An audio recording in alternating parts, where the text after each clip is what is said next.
Shalom, shalom, chers frères en Christ, et bienvenue à la Rhapsodie du vendredi 6 août 2021. Rhapsodie écrite par le pasteur Christo Yakilome, et la lecture vous est offerte par les vérités de l'Évangile.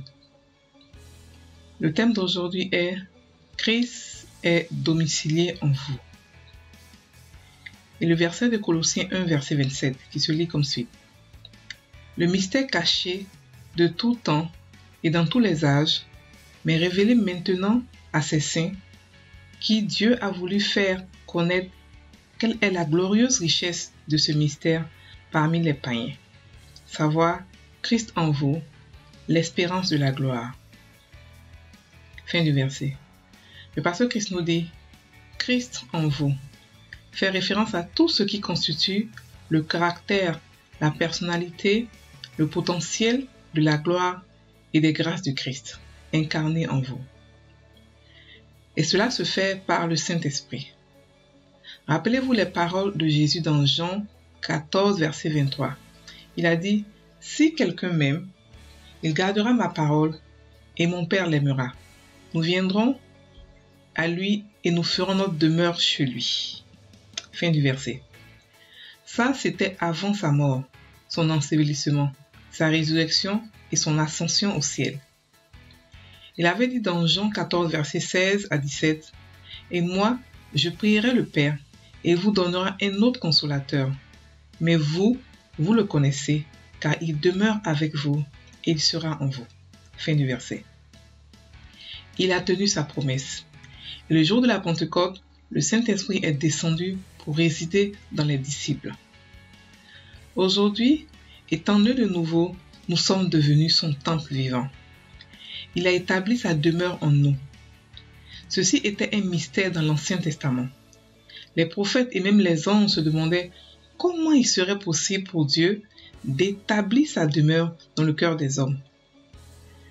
Mais cela a toujours été le désir de Dieu. Il a dit dans Proverbe 8, verset 31, « Trouvons mon bonheur parmi les fils de l'homme. » Fin du verset. Paul, par l'Esprit, écrit et dévoile finalement ce mystère tel qu'il est lu dans notre verset d'ouverture.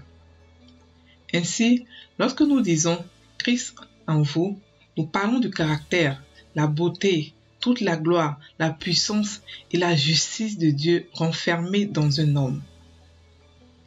Éphésiens 3, verset 17 dit « En sorte que Christ habite dans vos cœurs par la foi ». Ce mot « habite » signifie s'installer. Alors vous êtes celui en qui Christ s'est installé. Il a établi sa demeure dans votre cœur par la foi. Il y a une association, une union d'esprit. Sa vie, la qualité même de sa personnalité et les caractéristiques de sa gloire sont en vous aujourd'hui. Gloire à son nom pour toujours. Alléluia, fin de la Rhapsodie. Aujourd'hui, le pasteur parle de quelque chose de vraiment grand. Il parle de la manière dont Dieu habite dans nos cœurs. Il parle de comment est-ce que Christ est domicilié en nous. C'est-à-dire que nous sommes là, il explique que nous sommes la demeure de Dieu en fait. Nous sommes un temple, nous sommes une église. Et ce mystère a été caché avant aux hommes de l'Ancien Testament. Ils se demandaient comment est-ce que Dieu peut habiter dans l'homme. Ils se demandaient comment est-ce que Dieu allait réaliser ce rêve de vouloir tout le temps être avec l'homme. Parce que le rêve de Dieu, c'était de trouver, il trouvait son bonheur dans les hommes. Il voulait être avec les hommes tout le temps. Mais comment est-ce qu'il va faire? Et c'est pour ça que Jésus est mort. Il a fait la prière, il a dit que, il a demandé à ce que, il a dit, je prierai le Père et vous donnera un autre consolateur. Mais vous le connaissez, car il demeure en vous et sera en vous. Ça veut dire que le consolateur dont Jésus nous parle, les païens ne peuvent pas le connaître. Seuls nous, les chrétiens, qui pouvons le connaître. Pourquoi? Parce qu'il habite en nous et parce qu'il est avec nous. Il a dit, car il sera avec vous et il sera en vous. Ça veut dire que Dieu est avec nous de tellement de manières. Il est avec nous, il vit en nous, il habite en nous. Bon, s'il habite en nous, ça veut dire que nos factures sont réglées. Ça veut dire que nous vivons, si nous vivons, c'est plus nous qui vivons, c'est lui qui vit. Et comment il habite en nous? Il habite en nous par son esprit. Il habite en nous dans toute sa gloire. sa gloire, sa bonté, sa puissance, sa justice, tout est renfermé en nous. Nous sommes la justice de Dieu, nous sommes la gloire de Dieu, nous sommes la beauté de Dieu. Et cette conscience a fait que nous changeons de manière de penser. Nous savons, nous ne nous minimisons plus en tant que chrétiens. Nous devons savoir que Dieu, Christ habite en nous. Il a dit que si vous m'aimez, il a dit, si quelqu'un m'aime, il gardera ma parole et mon Père l'aimera. Et nous viendrons à lui et nous ferons notre demeure sur lui. En tant que chrétiens, nous avons accepté Jésus-Christ comme Seigneur. Donc nous avons gardé sa parole. Nous avons l'accepté par la foi. Sa parole a été gardée en nous. Donc il est venu habiter en nous. Il a fait cette prière avant de partir. Et cette prière a été exaucée. Parce que nous savons tous qu'il n'y a pas de prière que Dieu a fait qui n'a pas été exaucée. Celle-là a forcément été exaucée. C'est pour cela que le jour de la Pentecôte, le Saint-Esprit est venu sur la terre. Il est venu pour rester. Il n'est pas venu pour repartir. Donc nous sommes le temple du Saint-Esprit. Dieu habite en nous. Il faudrait que nous soyons conscients de ça. Et arrêter de crier, pleurer pour chercher du secours ailleurs. Non, le secours est en nous. Tout est en nous. Il suffit de nous remplir. Il suffit d'être conscient de qui nous sommes pour comprendre que nous sommes la gloire de Dieu, pour comprendre que nous pouvons tout et que rien ne nous est impossible. Par le Saint-Esprit, par Christ qui habite en nous, par Dieu qui habite en nous. Nous sommes des petits dieux. Dieu n'habite pas dans n'importe quoi, dans n'importe qui. Il habite dans des gens qui savent qu'ils sont comme lui. Il nous a fait comme lui pour pouvoir habiter en nous. Nous sommes comme Dieu.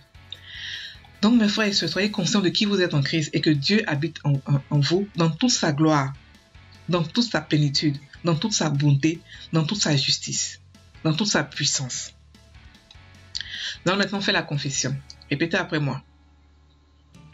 Béni sois-tu, Seigneur. Merci d'avoir établi ta demeure dans mon cœur. Tu m'as sanctifié et tu as fait de moi ton tabernacle vivant. Avec ta propre vie. Avec la qualité même de ta personnalité et les caractéristiques de ta gloire. Résidant en moi et exprimé à travers moi. Quelle bienheureuse réalité! Et pour cela, je suis éternellement reconnaissant. Amen. Frères et sœurs en Christ, sachez que vous avez la nature de Dieu, vous êtes la justice de Dieu, vous êtes la gloire de Dieu. Passez une excellente journée. Soyez bénis.